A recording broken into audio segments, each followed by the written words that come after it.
Good morning, Balaks, and welcome back to गणित maths for JEE with me Ankit Mittal.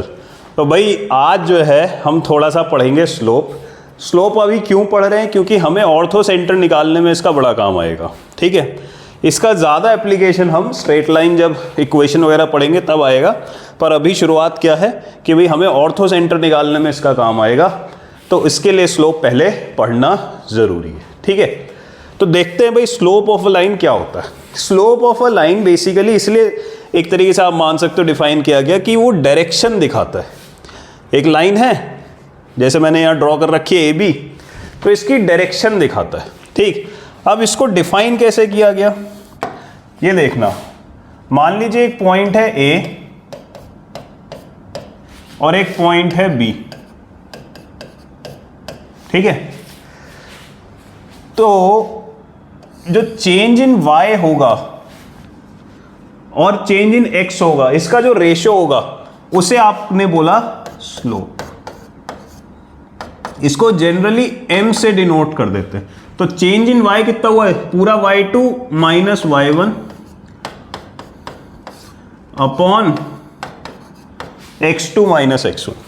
x2 minus x1, चाहे आप पहले ये वाला ले लेते x1 minus x2, y1 minus y2, चाहे उल्टा कर लो, कोई फर्क नहीं पड़ेगा। ठीक है, तो ये स्लोप है कि भाई change in y upon change in x। इसको एक और तरीके से समझा जा सकता है, कैसे कि भाई ये अगर एंगल थीटा है, ठीक है ना, ये अगर एंगल है थीटा, ठीक, तो ये जो स्लोप की वैल्यू होगी ये किसके बराबर दिखेगी आपको, ट्रिग्नोमेट्री हमें आती है, ये दिखेगी हमें टेन थीटा के बराबर। ठीक है ना, ये किसके बराबर दिखेगी, परपेंडिकुलर अपॉन बेस। ठीक है, ये किसके बराबर, टेन थीटा के बराबर। अब थीटा कैसे मेजर करें किसी भी लाइन के लिए। ठीक, तो स्लोप क्या है, simple difference in y upon difference in x। इसका एक और इंटरप्रिटेशन या देख सकते हैं कि एंगल से कैसे रिलेट करा। अब बात आती है एंगल कैसे मेजर करते हैं। तो ध्यान देना, कोई भी एक स्ट्रेट लाइन ले लेते हैं। ठीक, कोई भी एक स्ट्रेट लाइन ले लेते हैं। ठीक, अब क्या तरीका है, positive direction of x axis में चलिए, positive direction of x axis, और यहां से एंटी क्लॉक मेजर करिए। ये जो एंगल आया है थीटा। ठीक, तो अगर from positive direction of x axis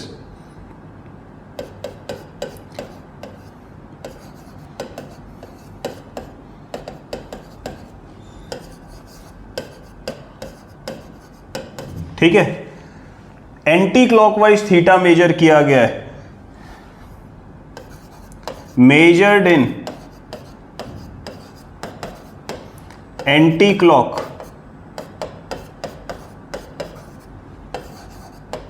direction. ठीक है, तो m कैन बी, जो m होगा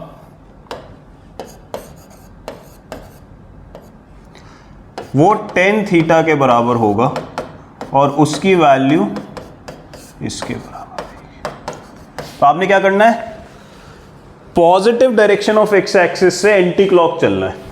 ठीक, जो थीटा आएगा, ठीक है, वो टेन थीटा का जो वैल्यू आएगा वो स्लोप कहलाया जाता है। ठीक, एक और मैंने स्टैंडर्ड बताया था आपको एंगल मेजरमेंट का। ठीक, स्लोप क्लियर हो गया। तो एक और एंगल मेजरमेंट का मैंने स्टैंडर्ड बताया था। क्या बताया था कि भाई अगर कोई भी एक एक्सिस सिस्टम है ये, ठीक है, तो कोई भी एक लाइन ले लो, ठीक है, ऐसे, या लाइन भी मत लो।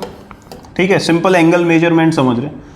तो अगर कोई भी एंगल मेजरमेंट देखना है आपको, कोई भी एंगल मेजरमेंट देखना है आपको, तो positive direction of x axis से अगर एंटी क्लॉक चले तो theta measured are written as positive, और अगर क्लॉकवाइज चले तो थीटा जो मेजर होगा वो होगा नेगेटिव। ये मैंने जब पोलर कोऑर्डिनेट सिस्टम पढ़ाया था तब भी बताया था कि भाई अगर आप positive direction of x axis से एंटी क्लॉक चलते हो तो थीटा मेजरमेंट्स पॉजिटिव होते हैं, और एंटी क्लॉकवाइज चलते हो तो थीटा मेजरमेंट्स नेगेटिव होते हैं।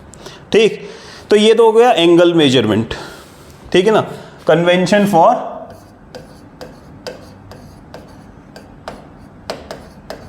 ये क्या हो गया, कन्वेंशन फॉर एंगल मेजरमेंट।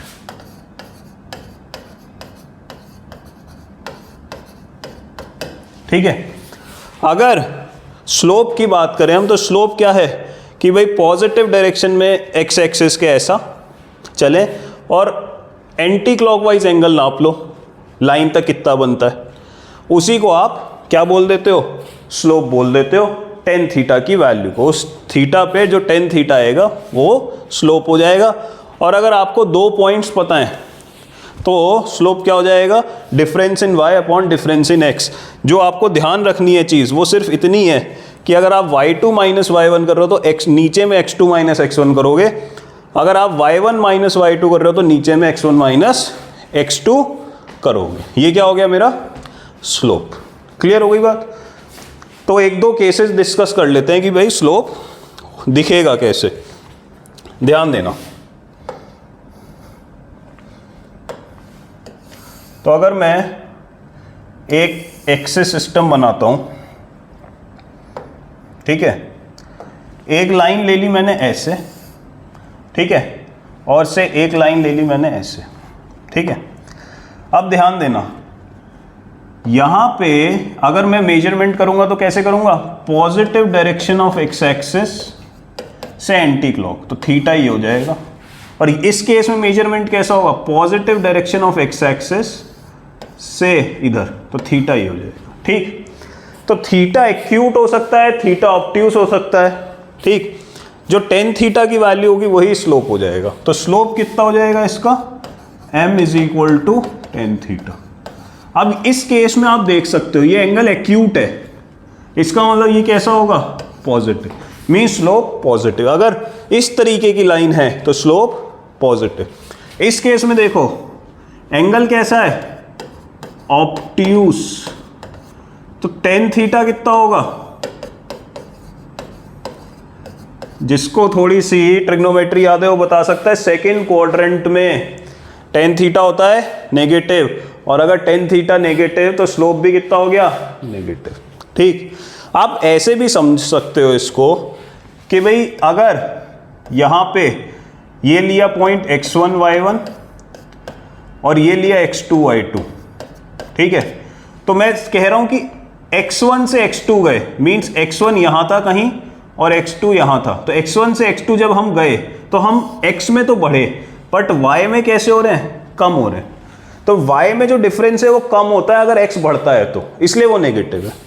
समझ में आया, यहां पे x बढ़ता है तो y भी बढ़ता है, बट यहां पे अगर x बढ़ता है तो y कम होता है। इस तरीके से भी आप इंटरप्रेट कर सकते। ठीक, तो स्लोप की वैल्यू पॉजिटिव होगी अगर एंगल एक्यूट है, और एंगल ऑब्ट्यूस है तो ये नेगेटिव होगी।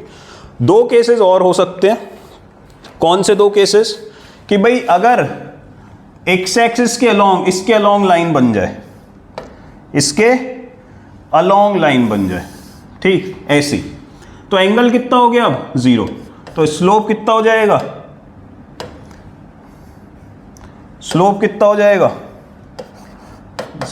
क्योंकि tan जीरो इज जीरो। और एक और केस क्या होता है कि भाई हो सकता है जो लाइन बनती वो ऐसे बन जाती, अब जो एंगल बनता वो एक्स एक्सिस से कितना बनता, 90 degree. tan of 90 not defined, तो स्लोप क्या हो जाता, नॉट डिफाइंड। ठीक है क्या, तो अगर एक्स एक्सिस के पैरेलल कोई लाइन है तो आप समझ सकते हो उसका स्लोप होगा जीरो, और वाई एक्सिस के पैरेलल अगर कोई लाइन है, वाई एक्सिस के parallel means vertical, simple vertical line है, slope not defined, horizontal line है, स्लोप जीरो। बाकी या तो पॉजिटिव होगा या नेगेटिव होगा।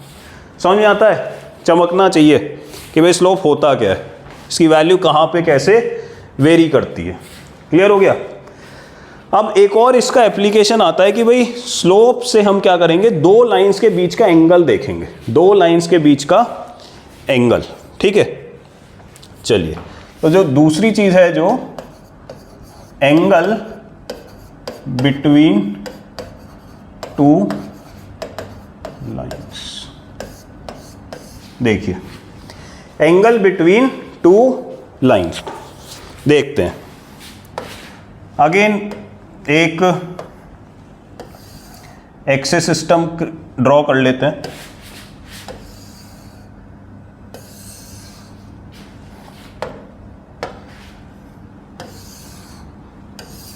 ठीक है, ये हो गई आपकी दो लाइंस से, इसका नाम मैंने दे दिया L1, इसका नाम मैंने दे दिया L2, ठीक है। अब ध्यान से देखना, ये मान लेते हैं ये मान लेते हैं एंगल है बीटा, और ये मान लेते हैं एंगल है अल्फा, ठीक है। मैं कौन से एंगल मान रहा हूं, आप समझ सकते हो ये कौन से एंगल है, positive direction of x axis से एंटी क्लॉक घूम रहे, ठीक। अब ये कौन कितना होगा एंगल, बताओ, एक्सटीरियर एंगल है ये, तो इसका मतलब ये कितना होना पड़ेगा, beta minus alpha.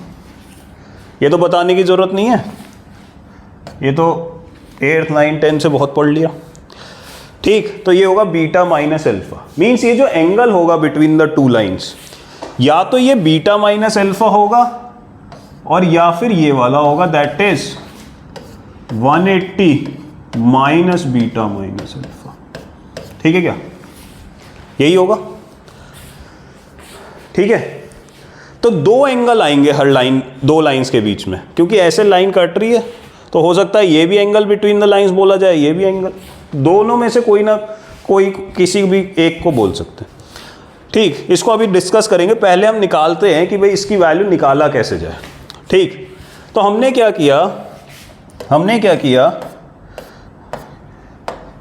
tan of beta minus alpha लिखा। बताओ फॉर्मूला, जब मैं बोलता हूं ना ऐसे बताओ, तो अपने मन में या ओरली ऐसा रिवाइज कर लिया करो, याद हो जाएगा, जितनी बार रिवाइज हो जाएगा उतनी बार स्ट्रॉन्ग होता चला जाएगा। tan beta minus tan alpha upon, ठीक है, ये हो जाएगा। और अगर इसी को मैं थोड़ी देर के लिए थीटा बोल दूं, इसी को मैं थोड़ी देर के लिए क्या बोल दूं, थीटा, क्यों, क्योंकि यही जो है वो क्या है, मेरी रिक्वायर्ड चीज है कि भाई यही जो है वो क्या है, angle between the two lines है ना, यही मेरे को रिक्वायर्ड है। तो मैं इसी को बोल देता हूं कि भाई जो tan थीटा है, where theta is the angle between the lines, theta is the, लिख भी लेते हैं, थीटा एंगल बिटवीन लाइंस, ठीक है, कह सकते हैं ना भाई, हमने बोला दोनों में से कुछ भी कहा जा सकता है, 180 माइनस थीटा भी एंगल बिटवीन लाइंस कहा जा सकता है, थीटा भी एंगल बिटवीन लाइन कहा जा सकता है। तो ये क्या हो जाएगा, अब देखो, अगर ये बीटा है तो tan बीटा को क्या बोलेंगे, स्लोप ऑफ दिस लाइन, तो मैं स्लोप इसको m1 बोल देता हूं, इसको m2, तो ये क्या हो जाएगा, m2 माइनस m1 अपॉन, इसका मतलब थीटा की वैल्यू क्या लिखें, थीटा की वैल्यू क्या लिखें। अब देखो ध्यान से सुनना, अगर दो लाइंस हैं, ध्यान से देखना, अगर दो लाइंस हैं, ये एंगल अगर 60 आया तो ये 120 आएगा, मींस एक एंगल एक्यूट आएगा, एक एंगल ऑब्ट्यूस आएगा। या फिर ये हो सकता है कि भाई दोनों लाइन 90 डिग्री पे कट करते हो, ठीक। तो ये वाला केस तो अभी हम छोड़ देते हैं, हम कह रहे हैं कि भाई एक एंगल एक्यूट, एक एंगल ऑब्ट्यूस, एक एंगल एक्यूट, एक एंगल ऑब्ट्यूस। तो इस केस में हमको क्या दिखाई देगा, हमको ये दिखाई देगा कि भाई ये जो वैल्यू आ रही है, अगर थीटा एक्यूट है तो ये जो वैल्यू है ये पॉजिटिव आनी चाहिए, क्योंकि tan of an acute angle is positive, ठीक है ना। तो हमने बोला कि ये वैल्यू हो सकता है पॉजिटिव हो सकता है नेगेटिव हो, बट अगर इस पे मॉड लगा दें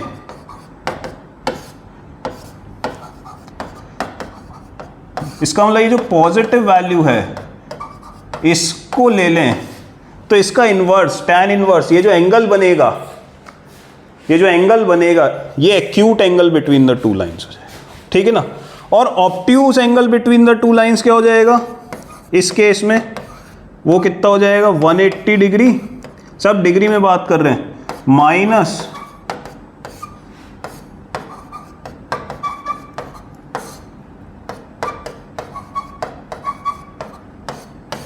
ठीक है क्या, 180 माइनस थीटा, ठीक है क्या। अगर थीटा की बात करें तो वो ये आ जाएगा अक्यूट, और अगर ऑब्ट्यूज की बात करें तो ये आ जाएगा। तो अगर मेरे को दो लाइंस के स्लोप पता है m1 m2 और उनके बीच का एंगल निकालना है तो ये रिलेशन आ गया मेरा angle between the two lines. Clear हो गया। अगर मेरे को दो लाइंस के स्लोप पता है तो उनके बीच का एंगल कैसे निकालेंगे, इस फॉर्मूले से निकाल सकते, ठीक है। तो मैं ये लिख सकता हूं कि theta acute between the two lines is tan inverse mod of m2 minus m1 upon 1 plus, ठीक है क्या। अब ध्यान देना, ये तो हो गया जनरल केस, ठीक। अब हमने बोला था कि भाई एंगल जो है वो 90 डिग्री भी हो सकता है। If theta is 90 degree means दोनों लाइंस के बीच में एंगल 90 डिग्री है, वो परपेंडिकुलर हैं। ये परपेंडिकुलर लाइंस का केस हो गया। अगर थीटा 90 डिग्री होता है तो टैन थीटा डिफाइन नहीं होता। टैन थीटा की ये वैल्यू थी, लिख लेते हैं टैन थीटा भी। तो टैन थीटा क्या था,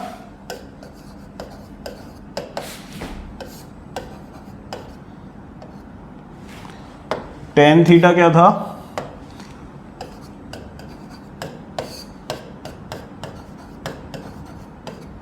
ये था। अगर थीटा 90 है, लाइंस परपेंडिकुलर हैं, तो ये डिफाइन नहीं होगा। ये डिफाइन कब नहीं होगा, इसका मतलब ये जो डिनोमिनेटर है, ये जो डिनोमिनेटर है ये 0 होगा। ये 0 कब होगा, जब m1 m2 माइनस 1 होगा। इसका मतलब अगर कोई दो लाइंस आपस में परपेंडिकुलर हैं तो उनके स्लोप्स का प्रोडक्ट -1 होगा। This is a very important result. अगर कोई दो लाइंस परपेंडिकुलर हैं तो उनके स्लोप्स के बीच में जो प्रोडक्ट आएगा स्लोप्स का वो -1 आएगा, ठीक। ऐसे आप कह सकते हो if theta is 0 degree. Theta 0 degree का मतलब क्या हुआ कि भाई दो लाइंस हैं, वो या तो पैरेलल होंगी अगर, तो इनके बीच में एंगल कितना 0, या फिर एक के ऊपर एक लाइन होगी, ऐसा कोइंसिडेंट। इसको क्या बोल देते हैं, कोइंसिडेंट।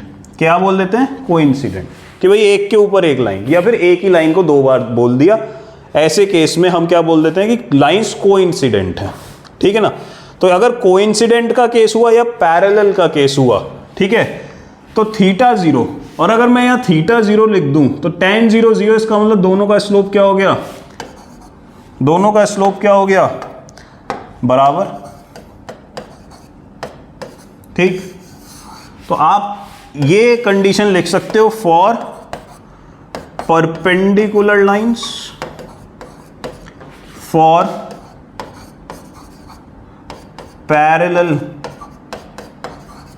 लाइंस और कोइंसिडेंट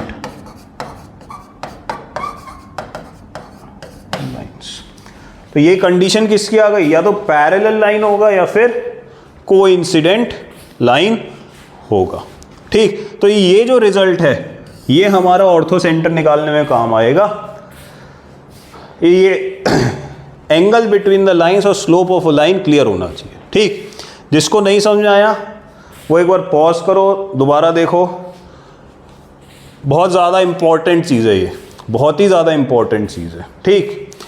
चलिए एक थोड़ा सा और एप्लीकेशन देखते हैं। अगर आपको याद हो जब मैंने एरिया पढ़ाया था या फिर जब मैंने डिस्टेंस फॉर्मूला पढ़ाया था तब मैंने बोला था कि भाई कोलिनियरिटी के क्वेश्चन स्लोप से बहुत आसानी से हो जाएंगे। ठीक है ना। तो इसका यूज देखते हैं। यूज क्या देखते हैं अभी के लिए? To check collinearity.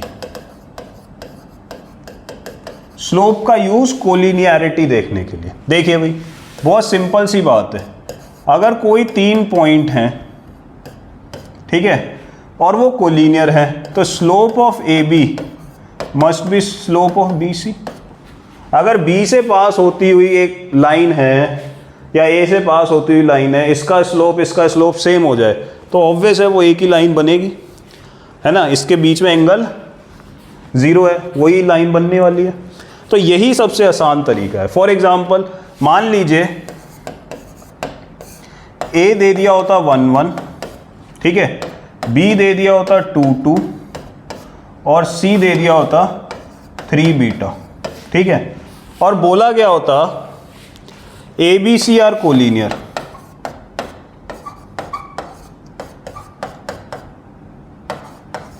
ठीक है, फाइंड बीटा। ठीक, ये बोल दिया गया होता तो आप क्या करते? आप बोलते स्लोप ए बी निकालते हैं और स्लोप बी सी निकालते हैं। स्लोप ए बी कितना होगा? y2 minus y1 upon x2 minus x1।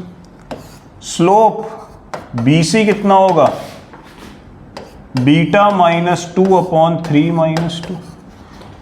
क्योंकि ये कोलिनियर है, m A B is equal to m B C. This implies what? Beta minus 2, ये हो गया एम बी सी, और ये कितना हो गया? 1। तो बीटा कितना हो गया? 3। तो एक बहुत सिंपल सा इलस्ट्रेशन लिया मैंने कि भाई अगर कोलिनियर पॉइंट्स हैं, लाइंस नहीं, कोलिनियर पॉइंट्स हैं, ठीक है, तो स्लोप का यूज करके सबसे आसानी से क्वेश्चन होगा, क्योंकि स्लोप का एक्सप्रेशन डिस्टेंस फॉर्मूला के एक्सप्रेशन से या एरिया के एक्सप्रेशन से इजी है।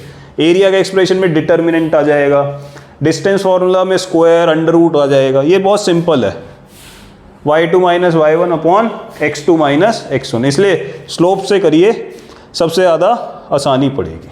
क्लियर? तो ये हो गया हमारा स्लोप। इसके बाद नेक्स्ट वीडियो में हम देखेंगे ऑर्थोसेंटर और बाकी बचे सेंटर्स। ठीक, चलिए जी, पढ़ते रहिए और करते रहिए।